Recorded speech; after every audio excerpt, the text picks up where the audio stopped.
হাবিব বলেন আমি ইহুদিদেরকে অবহেলা করি নাই। ইয়া রাসূলুল্লাহ কি করলেন? আমার নবী বলেন ইহুদিটা যখন আমার দরবার থেকে চলে যায়, ইহুদিটার সাথে তার সন্তানটা আমি নবীজির দরবারে আসতেন, যখন তার আব্বা জান আমার দরবারে আসা বন্ধ করে দিলেন, সে লুকায়া লুকায়া আমার দরবারে আসতো, আর আমি নবীর অজুর পানি আমারে আগায়া দিত।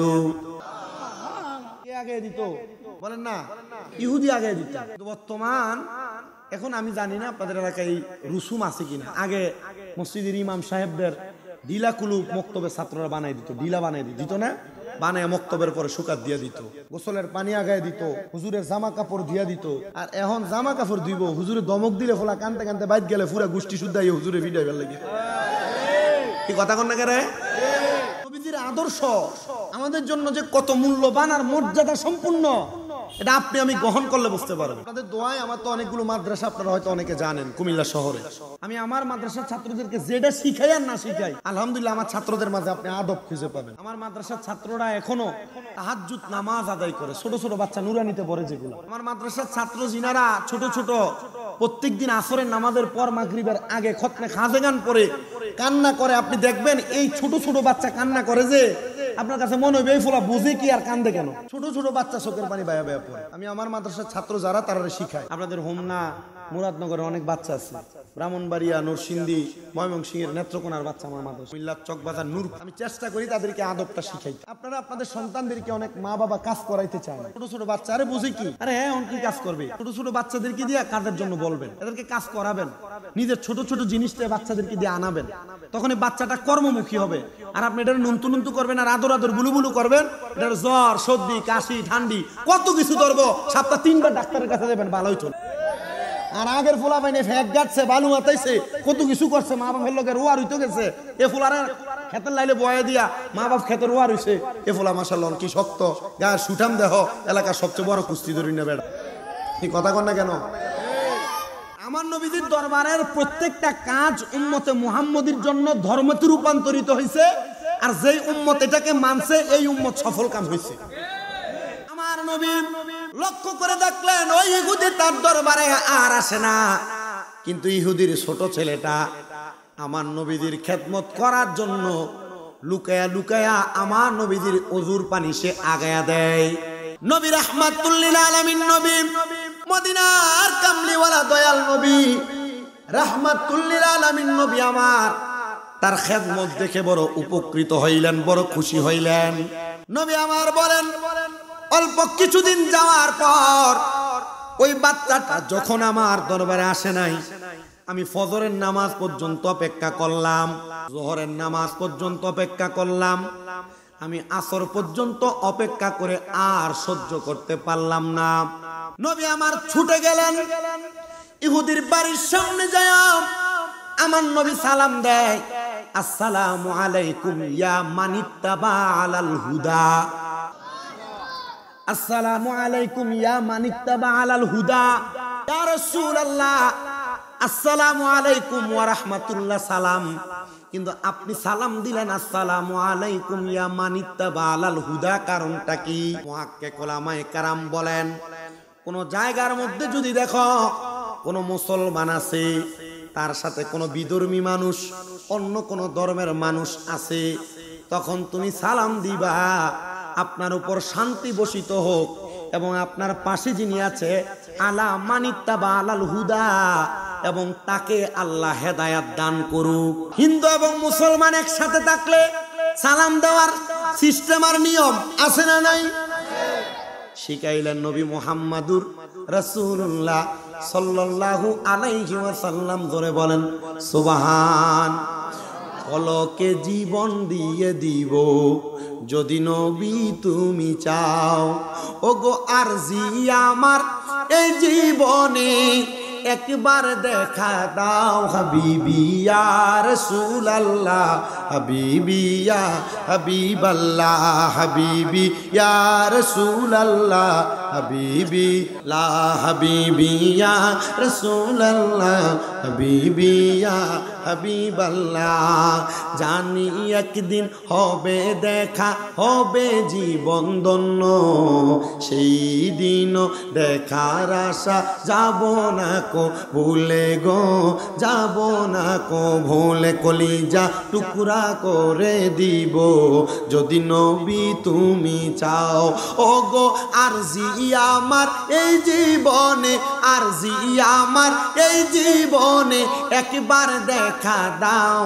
হাবিবি ইয়া রাসূলুল্লাহ হাবিবি ইয়া হাবিবাল্লাহ হাবিবি ইয়া রাসূলুল্লাহ হাবিবি ইয়া হাবিবাল্লাহ শুনেন 9টা থেকে যদি কালেকশন করি ফরিদ হিসাবে এক জায়গায় ওয়াজ করতেছে বাইরে কল দিবেন যদি বলে যে উনি রওনা দিছে তখন আমি কালেকশন করব আচ্ছা আমি অন কালেকশন শুরু করে দেব কালেকশন শুরু হবে মানুষ উঠে দেবো এটা অসুন্দর হয়ে যাবে না একটু আমি সুন্দর রাখি আমি তো ওয়াজ শেষ করি নাই আমার ওয়াজ এখনো বাকি আর হোমনা এলাকায় আমি নতুন আমার এই বছর হোমনাতে মাহফিল আর 15টার উপরে আছে শুধু হোমনা বানসারামপুরে আলহামদুলিল্লাহ এলাকায় পুরাতন এই যে ওয়াজ করি না এই যে পোলাপানগুলো এরা চিতপুরের পোলাপান হোমনা এলাকার আমার ওয়াজ শুনছেন কেটা কেটা এর আগে মাহফিলে যাইয়া আর তোলেনছে দেখছেন এরা আমার পুরান শ্রোতা এরপরে আপনারা যারা আছেন আপনারা নতুন এই সাইডটাতে আর আসি না এই জন্য আপনারা নতুন আমি ওয়াজটা করি একটু শোনেন আল্লাহ রসুল সাল্লাল্লাহু আলাইহি সাল্লামের আচরণ ইহুদিদের সাথে কেমন ছিল আর রসুলের পাকের এই আচরণে ইহুদিরা কিভাবে ইসলাম ধর্ম গ্রহণ করছে হে বেডিয়া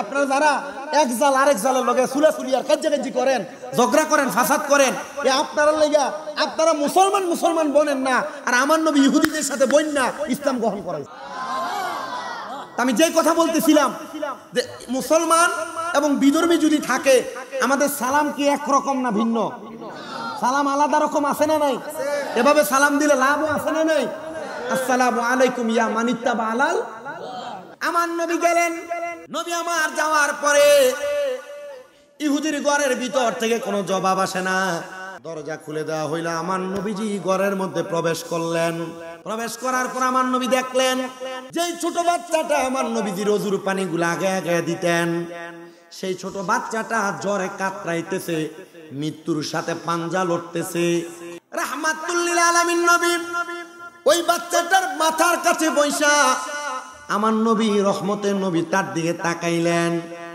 আর তার বাবা আমার নবীর চেহারা মুবারকের দিকে তাকায় একবার আর ওই ছোট বাচ্চাটার দিকে তাকায় একবার নবী আমার ছোট বাচ্চাটার দিকে তাকায়া আমার নবী বলতেছেন এ বাবা তোমার নসিব না কতই ভালো হইতো যদি তুমি ইসলাম ধর্ম গ্রহণ করতা নবী ডাইরেক্ট ইসলামের দাওয়াত দিলেন তোমার নসিব কত ভালো হইতো যদি তুমি ইসলাম ধর্ম গ্রহণ করতা আমার নবী রাহমাতুল লিল আলামিন নবীজির এই কথা শুইনা ছোট ইহুদির বাচ্চা ছেলেটা আমার নবীজির সামনে তার আব্বার চেহারার দিকে তাকায় একবার আর আমার নবীজির চেহারা মুবারকের দিকে তাকায় একবার বাবার চেহারার দিকে তাকায় একবার আমার নবীজির চেহারার দিকে তাকায় একবার তখন বাবা তার মাথা দ্বারা এবং মুখ দ্বারা ইশারা করলেন হ্যাঁ নবীজি যেই কথা বলতেছে সেই কথাটাই সত্য ওই ছোট বাচ্চাটা সাথে সাথে আমার নবীজির সাথে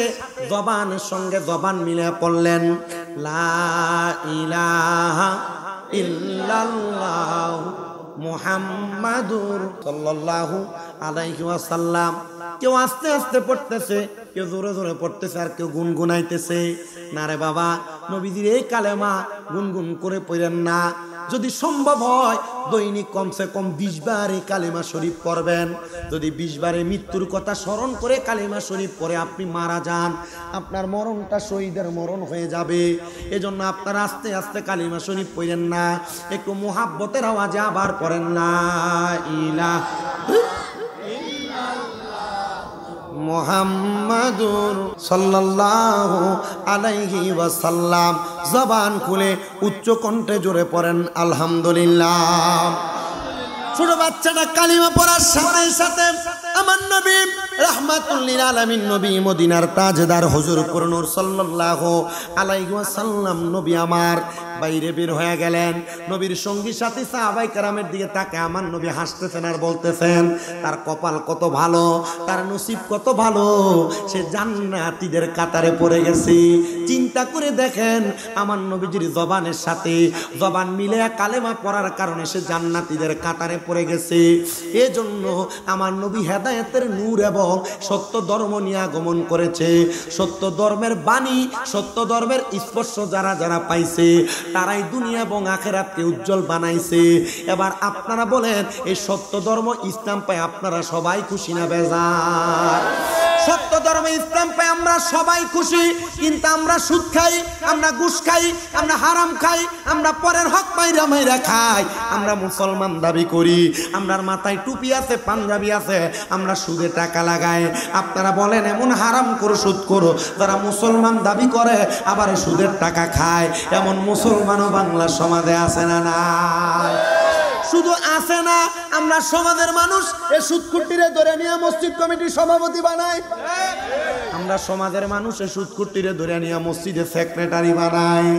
আমরা সমাজের মানুষ এলাকার সর্দার মাতাব্বরির দায়িত্বে সুদখোর ঘুষখোর হারাম খোরটিরে দেয়। কথা কোন ঠিক কিনা? ভাই ভাতিজার জমি দখল করে 500 টাকা খাইয়া বিচার ঘুরাইয়া দেয়, এমন মাতাব্বরের কাছে সর্দারের কাছে ফদাইনার কাছে দেয়।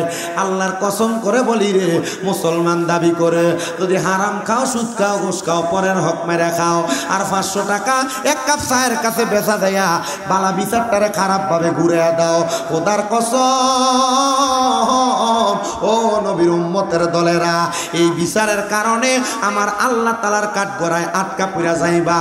এবার আপনারা বলেন নামে মুসলমান কামে সুদ খায় ঘুষ খায় এমন হারামখোর সমাজে আছে না? না,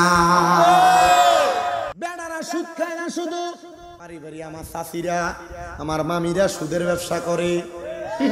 কথা কয় না?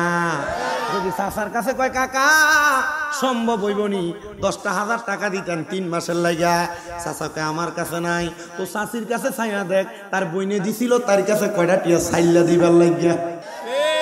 এবির কাছে হাওড়াতে লেগে গেলে কয় আমার কাছে কে আসেনি, তবে রাখ একটু ছাইয়া দিয়ে আমার বোন তাইর কাছে কয়টা টিয়া আছে, এগুলা ছাইলা ছাইলা তাই সংসারটা চলে। তাই জামাইয়ের কামাই রুজি নাই, তাই মানুষের টিয়াডি দিলে এগুলা দিয়া কোন রকম সংসারটা চলে। মানে বুঝছেননি আলখাটা লইবার লাগে। এ বেডিয়া তোমরা যারা পর্দার অন্তরালে তাই আমার ওয়াজ শুনতেছ আর সুদের ব্যবসার লগে জড়িত আছো, বাড়ি বাড়ি সুদের টেহা লাগাও, তোমার বইনের টিয়ার বইনজির টিয়া কইয়া কইয়া সুদের টেহা লাগাও।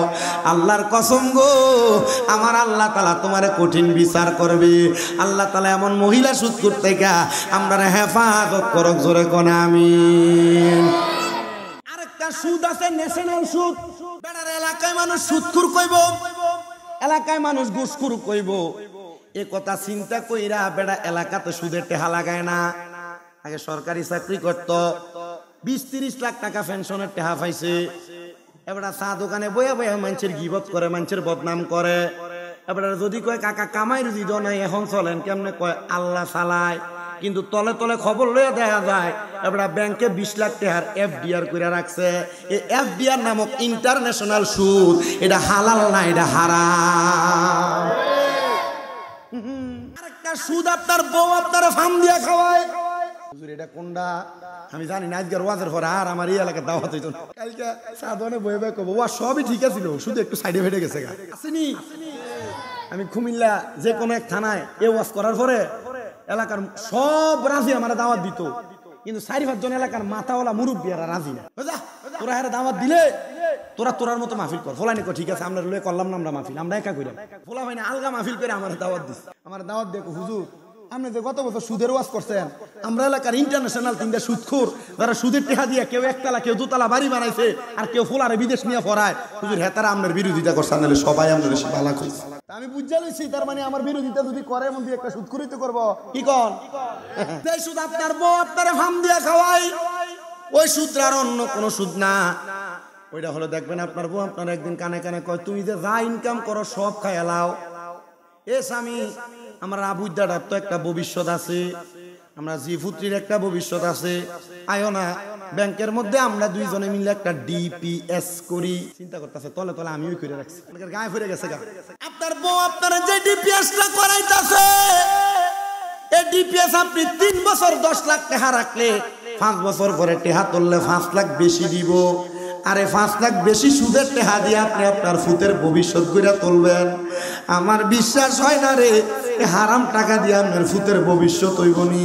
আমার মনে হয় এই হারাম টাকা দিয়ে সন্তানের ভবিষ্যৎ বানানোর পরে এ ফোলা কোনোদিন তার মা বাপরে বাদ দিত না। আবার এখন তো বহুত মৌলবী সাহেবরা সুদের ওয়াজ করা বুঝলা গেছে গা, তখন না কেন? সুদের ওয়াজ করলে আর খুব কষ্ট হয়, খুব কষ্ট। কেন সুদের ওয়াজ করতে গায়ে লাগে? কারণ এর মসজিদের সেক্রেটারি সুদখোর। এ সুদের ওয়াজ করবো কেমনে? সামনে 2-3টা 4টা সাদা সাদা পাঞ্জাবি লাগাইয়া একবারে ভাত লাগা ওটা সোদে আদা টুপি লাগাইয়া জুমার দিন দাঁড়িয়ে খেক করে সে খিচ্চা শেভ করে বইয়ে দেখা যায় এটা সুদ করে, এটা ঘুষ কর, এটা ভাই বোনের জমি সম্পদ মাইরে মাইরে খাইয়া সামনে বইছে। ওনার এ ওয়াজ আর মুহে দিয়ে বাইরে না।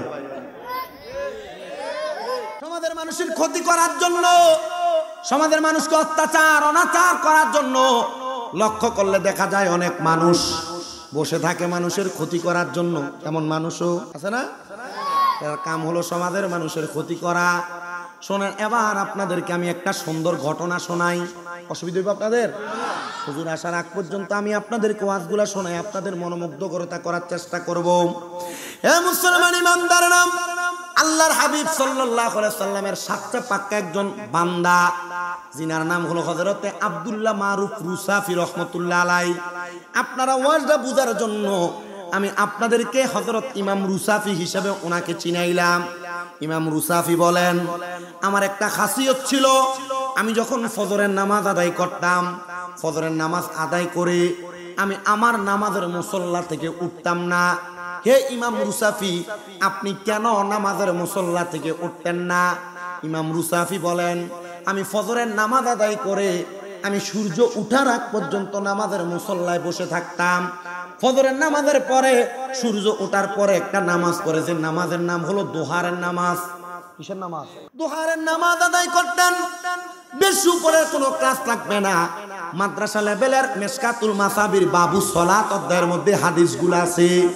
আমার নবীজি ততক্ষণ পর্যন্ত ফজরের নামাজের পরে নবীজি নামাজের মুসল্লা ত্যাগ করতেন না, যতক্ষণ পর্যন্ত আমার নবী সূর্য উদয় হওয়ার পরে 2 রাকাত নামাজ না আদায় করতেন। আব্দুল্লাহ মারুফ রুসাফি বলেন, আমি প্রত্যেক দিন আমি ওই দোহারের নামাজ আদায় করে করে নামাজের মুসল্লা থেকে আমি উঠতাম। কিন্তু একদিন আমি সারা রাত্র ইবাদত করার কারণে আমি আমার ফজরের নামাজ আদায় করে আমি নামাজের মুসল্লার মধ্যে বসে রইলাম। আমি বসে বসে ইস্তেগফার পড়তেছি, আমি বসে বসে আল্লাহ তাআলার জিকির করতেছি। কিন্তু আমি ওই দিন জিকির করতে করতে ইস্তেগফার পড়তে পড়তে আমি আমার নামাজ ঘুমায় গেছি। এমন হয় না? আমি যখন আপনাদের দোয়ায় আমি 17 সাল থেকে মাহফিল হিসাব করে দেখলাম 9 বছর চলে ওয়াজের বয়স। আমি যখন 18 সালে মাহফিল করি, চট্টগ্রাম থেকে একদিন মাহফিল করে আইসা কুমিল্লা সংরাইশ, তখন আমি বাবা হযরত ইব্রাহিম আলাইহিস সালাম মসজিদে ইমামতি করি। আমি দেখলাম যে মুয়াজ্জিন আজান দেয়, আমি ইমামতিতে দাঁড়ায় গেছি। দাঁড়ায়া আমি নামাজ পড়াইছি, পড়ায় মুসল্লি বিদায় হয়েছি। আমি শরীর এমন ক্লান্ত, মুয়াজ্জিনকে কইছি নামাজ যেহেতু শেষ, তুমি যাও, আমি আসি এখানে, ফ্যানটা বন্ধ করো না। আমি নামাজের কষ্ট করে আসছি তো মাহফিল কইরা, শরীর এমন ক্লান্ত, আমি নামাজের মুসল্লা যে ঘুমাইছি, মুয়াজ্জিন যোহরের নামাজ আদায় আজান দিতে আইয়া আমার ডাক দিয়ে তুলতেছে, হুজুর ওঠেন না, যোহরের ওয়াক্ত হয়ে গেছে। হয় এমন হয় না? আমরা আল্লাহর হাবিব সাল্লাল্লাহু আলাইহি ওয়াসাল্লাম এবং নবীজির উম্মতে মুহাম্মদীর ভিতরে যারা সলিহিন, তারা ইবাদত করতে করতে, আমরা তো ওয়াজ মাহফিল করে জার্নিং করতে করতে হয়। গতকালকে রাত্রে আপনাদের আমাদের ব্রাহ্মণবাড়িয়াতে মাহফিল করে বাড়িতে আজকে আইতে 7:30 বাজছে সকালে। মাশাআল্লাহ দিলে যে রাস্তা, মনে হয় যে আমার শরীরের পিছনের গোশতগুলো শরীরের সাথে লাইগা নাই। আমি আপনাদের এখানে আস্তে আস্তে অনেক চেষ্টা করছি, গাড়িতে একটু ঘুমাইতে পারি না, ভোরবেলা ভাত পর্যন্ত খাইতে পারি না, এমন অবস্থা হয়েছে। এই না সিজনের শুরু, রমজানের আগের দিন পর্যন্ত মাহফিল রানিং চলে। আমার কথাই এতটুক, আপনারা আমাদের জন্য একটু দোয়া করেন। 2 নাম্বার, নবীজি যে নামাজটা পড়ছে, নবীজির উম্মতের সলিহিন যারা, নেককার যারা, তারাই নামাজটা পড়ছে। আচ্ছা কোন তো আমরা নবীজির উম্মত হইয়া আমাদেরকে নামাজটা পড়ার দরকার নাই?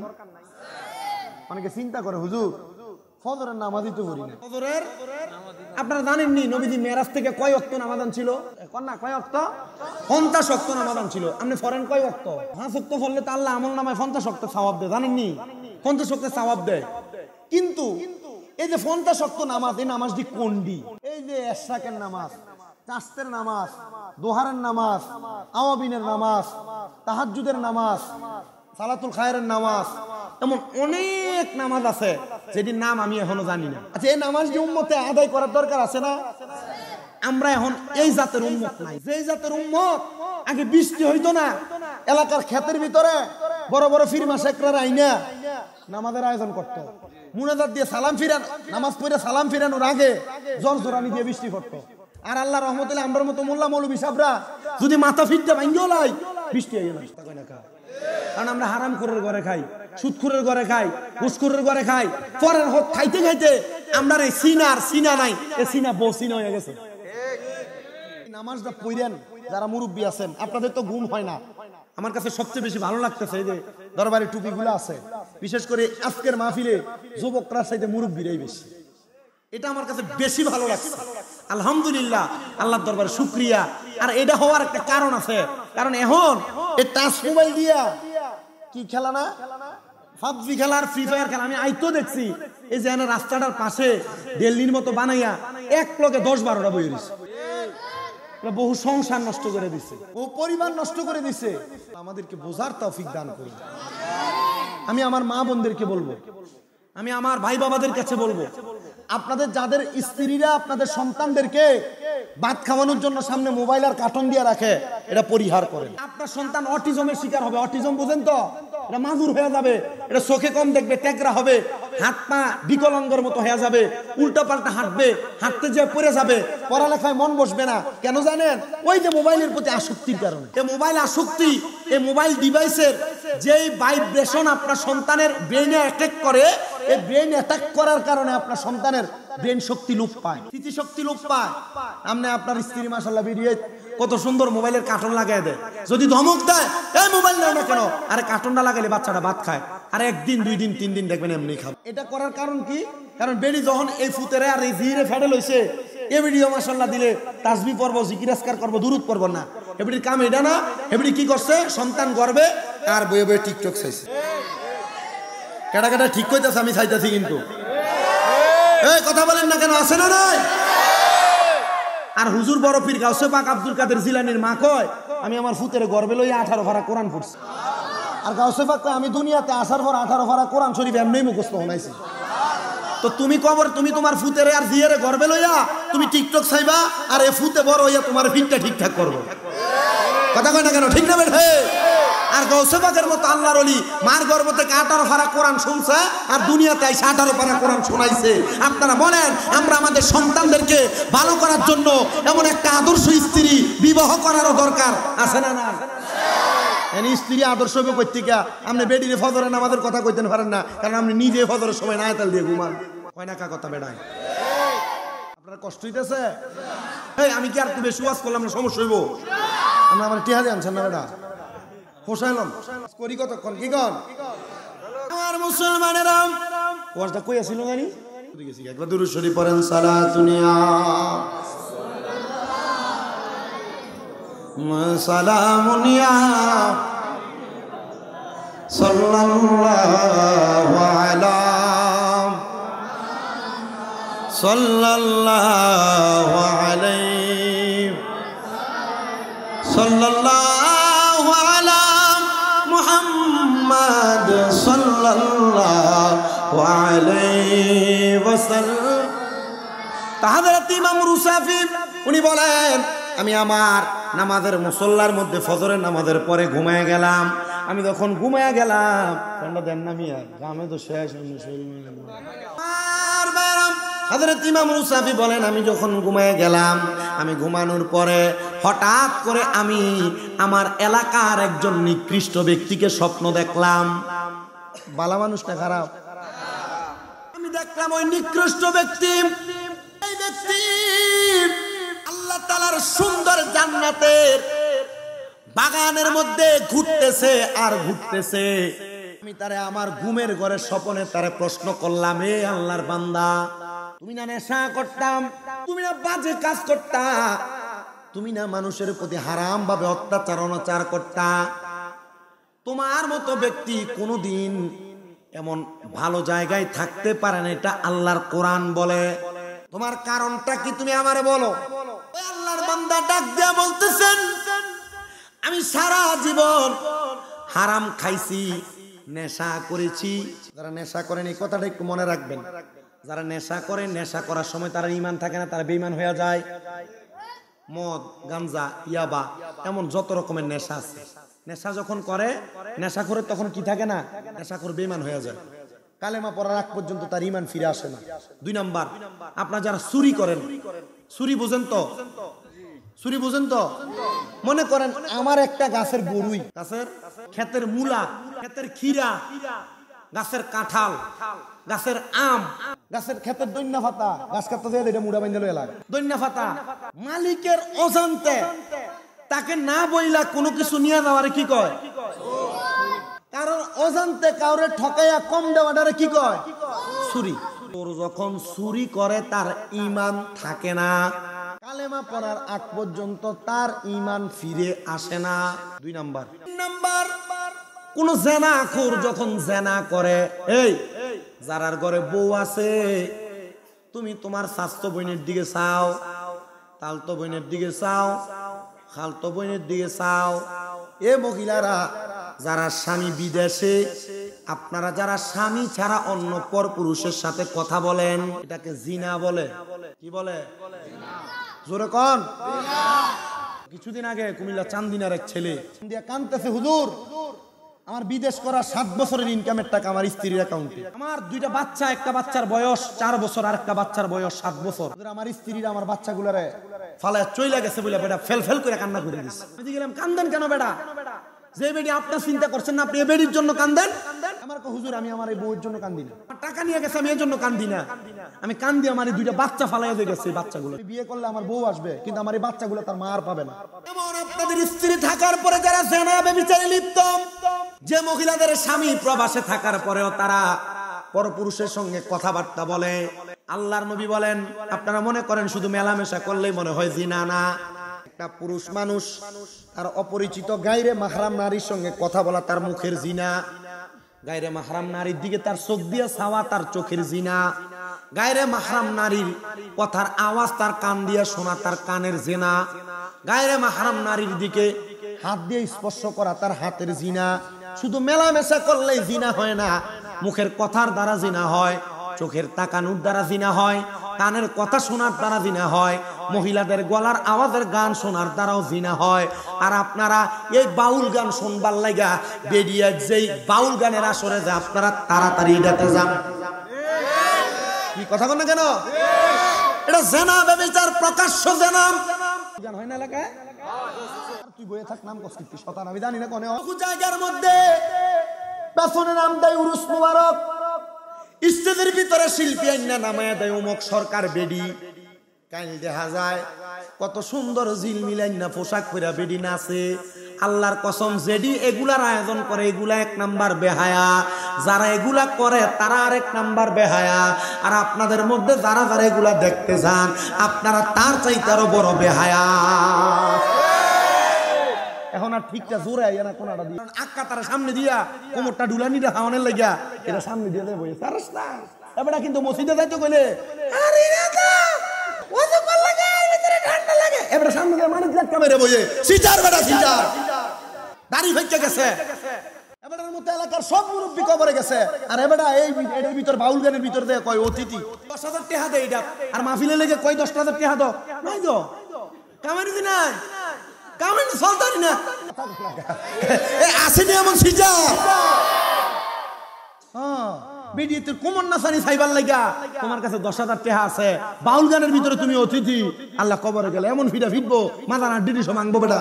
আপনারা বলেন এমন বাউল গান নামক উরুস মুবারকের নাম দিয়ে বেডিয়ে দিয়া গান বাজনা করায়, এমন সিটারের দল, এমন বন্ডের দল সোনার বাংলাদেশে আছে না? না আল্লাহর ওলির উরুস মুবারক, নামাজ হবে, ওয়াজ নসিহত হবে, কোরআন হাদিসের কথা হবে, তুমি বেরিয়ে দিয়ে গান করো। আর এটা আবার সুন্নি দাবি করে, কথা কয় না কেন? এটা সুন্নি না, এটা সুন্নিয়তের লেভেল লাগায় বন্ডামি করে। এটা সুন্নি না, এটা বন্ড, কথা কন না কেন? হক্কানি সুন্নি যারা, তারা কখনো এমন গান বাজনা বেরিয়ে দিয়ে করে না। ওই প্রধান বক্তা কি আগে পড়ছে নাকি? মোদি শেষ, তাড়াতাড়ি একটু ওয়াজ করে লাই। আমার ভাইরা বাবারাম, উনি ডাক দিয়ে বলেন, ও না সরি, 3 নাম্বার বলতেছিলাম, জেনাকারী জেনা করার সময় তার কি থাকে না? তাহলে কয় প্রকার ব্যক্তির ঈমান থাকে না? 1 নাম্বার চুরি করার সময়, 2 নাম্বার জেনাখোর জিনা করার সময়, 3 নাম্বার নেশাখোর নেশা করার সময়। এই 3 ব্যক্তির ঈমান থাকে না। তার মানে এরা কি ঈমানদার না বেঈমান? আমনের দি মাশাআল্লাহ নেশাখোরের লগে সম্পর্কটা বহুত ভালো। ফলাফান যারা আছে আপনার নেশাখোর সিগারেট করে এটির লগে সম্পর্ক বড় ভালো। কি লাগা? কারণ একটা নেশাখোরে মারলে দেখবেন 10-15টা হুন্ডা লই আইয়ে, কারণ এটি এক লগে বইয়া জমাতে নেশা করে, কথা কন না কেন? উনি ডাক দিয়া বলেন, আমি নেশা করতাম ঠিক কথা, আমার একটা সন্তান আমারে নেশা করতে দেখা আমারে বাপ বলা অস্বীকার করছে। বাপে না ফুতের তেজ্য করব? ফুতে অশালীন চলছে, ফুতে কোরআন হাদিস সম্মতর ফতের বাইরে চলছে, এখন ফুতে বাপেরে কি করছে? তেজ্য করছে। আমার সন্তান আমারে তেজ্য করেছে, আমার সন্তান আমার তেজ্য করে আমার বাড়ি থেকে যাইয়া সেদিনই এলেম অর্জন করেছে, আল্লাহর কোরআন মুখস্থ করেছে। সুবহানাল্লাহ। আরে আমার মুসলমান, এ শুভারামপুরের আমার মা, তোমার সন্তান যদি তোমার মরার পরে জানাজাটা পড়ায়, তোমার কপাল খুইলা গেছে মা। আল্লাহর নবী কয়, কোন মা বাবার সন্তান আলেমে দিন হইয়া গেলে ওই সন্তান তার মা বাবার জানাজার নামাজ পড়াইলে সালাম ফিরানোর আগে তার মা বাবার জীবনের গুনাহ মাফ। আমার মাদ্রাসার এক ছাত্র, তার বাপ ট্রাক চালায়, ফোলা কোরআনে হাফেজ হয়েছে, কানতে কানতে আমার গলার ধরছে, হুজুর আপনার এক ওয়াজ শুনছি, এখন এটা আমার জীবন হয়েছে। আমি হলাম গন্ডমূর্খ, আমার ফুতে কোরআনে হাফেজ। এখন বেড়া যে পরিমাণ পাঞ্জাবি আর টুপি পরে ঘুরে, এবারে দেখলে বড় মসজিদের ইমাম সাহেবের মতো লাগে। কেন ফালদাইছেন? হুজুর আমার ফুতে, হুজুর আমার ফুতে যে হুজুর, আমি যদি ফ্যান শার্ট পরে ঘুরি মানুষ আমার কি কইব? আর আল্লাহর দরবারে মুখ দেখান কেমনে? এর লাগে আমি আমার লেবাসটা পরিবর্তন করে ফেলছি। মারহাবা কোন বেড়া। উনি ডাক দিয়া বলেন, আমার সন্তান কোরআনে হাফেজ হওয়ার পর আমি এমন একদিন নেশা করতে করতে আমি একবারে অবস্থা খারাপ আমার হয়ে গেছে, আমি মরে যাব এমন অবস্থা। আমি আমার স্ত্রীকে বললাম, হে আমার স্ত্রী, তোমার কাছে আমার একটা আবদার গো স্ত্রী, আমি তো তোমার কাছে কোনো কিছু চাই নাই, আমার সন্তানটারে আমারে শেষবারের মতো একবার দেখতে বলো না। সন্তান তো বাবারে দেখবে না, কারণ বাবা নেশা করে। সন্তান তো বাবারে দেখবে না, সন্তানের বাবা নেশা করে। সন্তানের মা ডাক দিয়ে কই, পুত্রে আমি এখন পর্যন্ত তোর কাছে কোনো কিছু চাই নাই, তোর আব্বা মৃত্যুর সাথে পাঞ্জা লড়তেছে, আয়না রে তোর আব্বা জান রে একটু দেখতে হায়। সন্তানকে আমি আমার মার কথা ফালাইতে পারি নাই রে, কারণ মার কথা যে সন্তান শুনে না, ওই সন্তান আল্লাহর দরবারে মুখ দেখাইতে পারবে না, আল্লাহ তারে পছন্দ করে না। কোন সন্তান রে বউয়ের কথা শুনে মারে ধমক দাও? কোন সন্তান রে বাহিরে ঝগড়া ফাসাদ করে আইসা মা বাপরে ধমক দাও? আমিও মাঝে মাঝে আল্লাহর দরবারে মাপ চাই, আল্লাহ জানি না মা বাবার সাথে সুন্দর আচরণ করতে পারি কিনা, তবে তুমি যদি মাপ না করো আমারে কেউ মাপ করবে না। এ মুরব্বী বাবা, এ যুবক বা এ বুড়া মুরব্বী বাবা, যারা ছোট বাচ্চারা, কোনোদিন মা বাপ কোনো কাজের জন্য বললে ফাটতাম না বইলা কথাটা ফালাই দিও না, আল্লাহর দরবারে ধরা খাইয়া যাইবা। কোনোদিন মা বাপ তোমারে ধমক দিলে মা বাপরে গেঙ্গরি দিয়ে তাকায়ও না, মা বাপের দিকে বাঁকা নজরে তাকায়ও না, খুদার কসম কোনো জবাব দিতে পারবা না। মুসলমান রে, ওই সন্তান মার কথা শুই না দৌড়াইয়া তার আব্বা জানের কাছে গেছে, আব্বা গো আপনি আমারে বুঝি দেখতে চাইছেন? এ আব্বা আমি নেশা করার কারণে তুমি আমারে পছন্দ করো না, আমার কাছে আসো না। বাবারে আমি তো মারা যাব, তোরা একবার শেষবারের মতো আমি দেখতে চাইছি।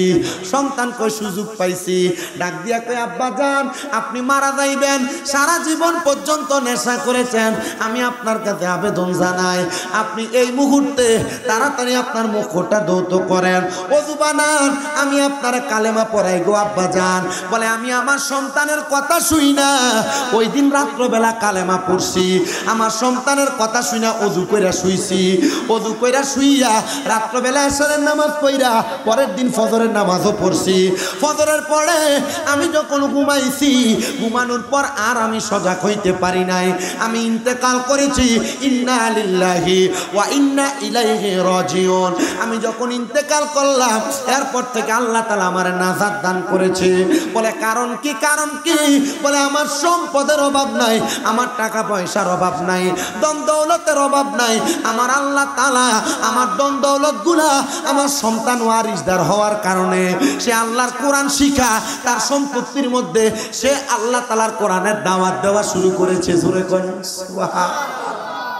হে হুজুর, এজন্য আমার আল্লাহ তাআলা আমার সারা জীবনের গুনাহ এক রাতের তওবায় মাফ করে দিছে। এলাকায় খাস তালিম হয়, এলাকায় খতমে গাউসিয়া হয়, এলাকায় 11 শরীফের মাহফিল হয়, যেখানে প্রতি সপ্তাহ প্রতি মাসে মাসে মাহফিল হয়। আপনাদের কাছে আবদার প্রতি রাইতে একবার হলেও তওবা করবেন, প্রতি রাইতে একবার হলে আল্লাহর কাছে মাফ চাইবেন। কোন সময় আল্লাহ মাফ করে এটা কিন্তু আপনি বলতে পারবেন না। আল্লাহ যদি মাফ করে ওই ক্ষমার কারণে, মাফের কারণে আপনি দুনিয়া আখিরাতে মাপ পেয়ে যাবেন। উনি বলেন আমি দুনিয়া থেকে কবরে আসার পর আমার একটা নেক সন্তানের দোয়ার কারণে আল্লাহ আমারে মাফ করে দিছে। আল্লাহ আপনি কাদেরকে মাফ করেন? আল্লাহ কয় শোনো, রাদিয়াল্লাহু আনহুম ওয়া রাদু আন, যারা আমি আল্লাহর সন্তুষ্ট করে, আমি আল্লাহ যাদের প্রতি সন্তুষ্ট হই, আমি তাদেরকে মাফ কইরা জান্নাত দান করি। আল্লাহ তারা কারা? আল্লাহ বলতেছে যালিকা লিমান খাশিয়া রাব্বা, যারা আমি আল্লাহরে বেশি বেশি ভয় করে, আমি আল্লাহকে বেশি বেশি ভয় করে, আমি আল্লাহ তাদেরকে মাফ করি। আমার শুভারামপুর এলাকার বাবা, শুভারামপুর এলাকার মুরব্বী বাবারা, আপনারা আমার আল্লাহরে খুশি করতে পারছেন কিনা জানি না। ও আল্লাহ, আপনি কি করলে খুশি হন? নামাজ পড়লে, রোজা রাখলে, হজ করলে, যাকাত দিলে, দান সদকা করলে, ভালো ভালো কাজ করলে, আল্লাহ কয় হ্যাঁ এগুলা করলেও আমি খুশি হইয়া যাই। এটা হলো খায়রে বিল ইখলাস, এটা হলো খায়রে বিল ইখলাস। কিন্তু খায়রে বিত তাকবীর হলো তোমরা যদি তোমাদের আম্মা আব্বারে খুশি করো, আমি আল্লাহ তাআলা খুশি হইয়া যায়। আরে আল্লাহর পড়ে নবী আমার, আল্লাহর পড়ে নবী আমার, তারপরে মা জননী, মাঝে আমার নয়নের মনি কন্যা, মাঝে আমার। সবাই কয় না মারে ভালোবাসেন না বুঝি? মারে যদি ভালোবাসা থাকেন মোহাব্বতে পড়েন আল্লাহর পড়ে নবী আমার, আল্লাহর পড়ে নবী আমার, তারপরে মা জননী, মাঝে আমার নির্মণি কন্যা, মাঝে আমার নয়নের। আল্লাহর নবী ডাক দিয়া কয় জগতের মানুষ, আমার আল্লাহ তাআলার ঘোষণা, ওই মা বাপরে খুশি করলে আমার আল্লাহ খুশি হইয়া যায়। আল্লাহ কেমনে গো? কয় রেদার রব্বি ফি রিদাল ওয়ালিদাইন, মা বাবার সন্তুষ্টিতে আমি আল্লাহ তাআলা সন্তুষ্টি হইয়া যায়। এ সন্তান, এ শুভারামপুর এলাকার পর্দার অন্তরালের মা, বহু মহিলারা তাদের জামাই, তাদের মা বাপরে, মানে মহিলা শ্বশুর শাশুড়িরে বেশি খাওয়াইলে তারা পছন্দ করে না, শ্বশুর শাশুড়িরে বেশি দেওয়া পছন্দ করে না। যে ফুতের বউটা বোকা, এই ফুতের বউটা এ কামটা করে। যে মহিলা চালাক, এ মহিলা কখনো শ্বশুর শাশুড়িরে জুদা করে না, শ্বশুর শাশুড়িরে আলাদা করে না। বলে হুজুর কেন কেন কেন? মহিলারা শুই না লোগো, তোমার স্বামী যদি তার মা বাপরে খাওয়ায়, আল্লাহ তাআলা তোমার স্বামীর ইনকামে বরকত দিব, তোমার স্বামীর কামাইয়ে বরকত দিব, তোমার স্বামীর রিজিকে বরকত দান করা পারবো। এ যুবক ভাই, এই মুরব্বী বাবা, মা বাবার পেছনে টাকা পয়সা খরচ করলে দাম কমে না, ইজ্জত কমে না, সম্মান কমে না। মা বাবার পেছনে টাকা পয়সা খরচ করলে দাম বাড়ে, ইজ্জত বাড়ে, সম্মান বাড়ে। কিন্তু আমাদের সমাজের সন্তানেরা, আমাদের সমাজের বর্তমান সেকুলেশন একটা সিস্টেম হয়ে গেছে। বলে কেমন সিস্টেম? সন্তান তারা যদি 2 ভাই হয়, সন্তান তারা যদি 3 ভাই হয়, মা বাপকে জুদা করে দেয়। সকালবেলা মা এক ঘরে ভাত খায়, দুপুরবেলা এক ঘরে ভাত খায়, রাত্রবেলা এক ঘরে ভাত খায়। মা বাবার ভাত খাওয়ানি নিয়ে বিচার বসে, মা বাবার ভাত খাওয়ানি নিয়ে সালিশ বসে। ও সন্তান, তোমরা যারা তোমাদের মা বাপকে জুদা করে দাও, মা বাপকে আলাদা করে দাও, মা বাপরে বাদ দাও না। ও সন্তান, দে তোর পাও আমার সামনে দে, আমি আমার জিহ্বা দিয়া তোর পা পরিষ্কার করে দিতে রাজি আছি। বলে হুজুর কেন? ওই মা বাপরে বাদ না দিয়া, মা বাপরে কষ্ট দিয়া, শামিম রেজানা পুরা হোমনা থানার বড় আলেম দিয়ে ওয়াজ করাইবা, পুরা কুমিল্লা জেলার বড় আলেম দিয়ে ওয়াজ করাইবা, সারা বাংলাদেশের বড় মুফতি মুহাদ্দিস মুহাক্কিক আলেম দিয়ে ওয়াজ করাইবা, কোনো লাভ হবে না। তুমি যদি তোমার মা বাবার মনে কষ্ট দিয়া থাকো, মা বাপরে বাদ না দিয়া থাকো, তোমার মতো শ্রোতার আমার দরকার নাই। বলে হুজুর কেন? আল্লাহর নবী কয় সাকাতুর রব্বি ফি সাকাতিল ওয়ালিদাইন, আম্মা আব্বার অসন্তুষ্টিতে আমার আল্লাহ তাআলা অসন্তুষ্ট হয়ে যায়। কে রে মা বাপ অসন্তুষ্টি করছো? ও আদা করো। এখান থেকে যাওয়ার পর মা বাবার পাগুলার মধ্যে ধরে মাপ চাইবা। অনেকে হয়তো চিন্তা করে হুজুর আমি মা বাবার পায়ে ধরে মাপ চাইবো, আমি না বুড়া হয়ে গেছি, আমি না বিয়া করছি, আমার না সন্তান আছে, মা বাবার পা ধরলে কেমন দেখা যায়? না রে সন্তান না, আম্মা আব্বার পায়ে ধরলে দাম কমে না, আম্মা আব্বার পায়ে ধরলে সম্মান কমে না, আম্মা আব্বার পায়ে ধরলে ইজ্জত কমে না। আরে আমার দিকে তাকাও, আমি আলেমের জোর দিয়া ওয়াজ করি না, আমার কোনো আলেম কালাম নাই। আমি কুমিল্লা ইউনিভার্সিটিতে বাংলায় অনার্স ফাইনাল করেছি, আমি কুমিল্লা আলিয়া মাদ্রাসায় কামেল 2য় বর্ষে এখন ফাইনাল পরীক্ষা দিব। তবু আমি বলতে পারি আমি আমার আলেম দিয়া ওয়াজ করি না। কারণটা কি জানো? আমি যেই দিন মাদ্রাসায় 6-7-এ পড়ি, আমি একটা ওয়াজে শুনছিলাম আম্মা আব্বার কদমের মধ্যে চুমা দিলে আল্লাহর জান্নাতের চৌকাঠে চুমা দেওয়ার সওয়াব পাওয়া যায়। ওই দিন রাত্রবেলা বাড়িতে যাইয়া আমি আমার আম্মা, এটার জন্য হয়তো আপনি আমার ময়দানে মাসরে আটকাইবেন। ও আল্লাহ, মানুষ আমার দাওয়াত দিয়া দিয়া নিয়ে যায়, কিন্তু আমি আমার মায়ের খেদমতটার মধ্যে কোনো ত্রুটি রাখি নাই। আমি জানি যেই দিন আমার আম্মা জানের অপারেশন হয়েছে, ওই দিন থেকে আমি আমার আম্মা জানের পাশে পাশে ছিলাম। আমার আম্মা জান যেই 2 মাস পর্যন্ত উঠা বসতে পারে নাই, আমার মা যে খাটে ঘুমাইছে আমি পাশে নিচে আমার আম্মা জানের পাশে ঘুমাইছি। এখনো পর্যন্ত আমি আমার মার কোনো কাজ করতে লজ্জা বোধ করি না। আজকেও আমি গোসল করার আগে নিজের হাত দিয়ে আমার পায়ের নখগুলা কাইটা দিছি। এটার কারণ আমি ছোট হই নাই। এই যে ওয়াজারে ফ্যান্ডেলে আমি স্টেজে বসছি, এই চেয়ারে আমার মুরব্বী আব্বারা, আমার থেকে বেশি এলেমওয়ালা হুজুররা বসা, এটা আমার কোনো জোর না, এটা আমার আম্মা আব্বার দোয়ার জোর। ও সন্তান, বিদেশ যাইতে পারো না, কামাই করা বরকত হয় না, কঠিন রোগ হইয়া রইছে ভালো হয় না। ও সন্তান, ব্যবসা করো বরকত হয় না। আমি বলবো রে আমার শুভারামপুরের বাবা, মা বাবার কদমে লুটে পড়বা, এখান থেকে বাড়িতে যাইয়া মা বাবার পাউডির মধ্যে ধরবা। যতক্ষণ পর্যন্ত তোমার মা বাবা মুখ দিয়া বলছে তোমার মাফ করে দিছি, ততক্ষণ পর্যন্ত মা বাবার পাও ছাইরো না, ছাইরো না, ছাইরো না। কারণ মা বাবার পায়ে ধরলে তোমার দাম কমবে না, তোমার সম্মান কমবে না, তোমার ইজ্জত কমবে না। মা বাবার পায়ে ধরলে তোমার দাম বাড়বে, ইজ্জত বাড়বে, সম্মান বাড়বে। আরে আমি শুধু পায়ে ধরে সালাম করি না, আমি মাঝে মাঝে সুযোগ পেলে আমার এই ঠোঁটটি দিয়া মা বাবার পায়ে চুমা দেই। চুমা দিলে কি স্বাদ, কি মজা!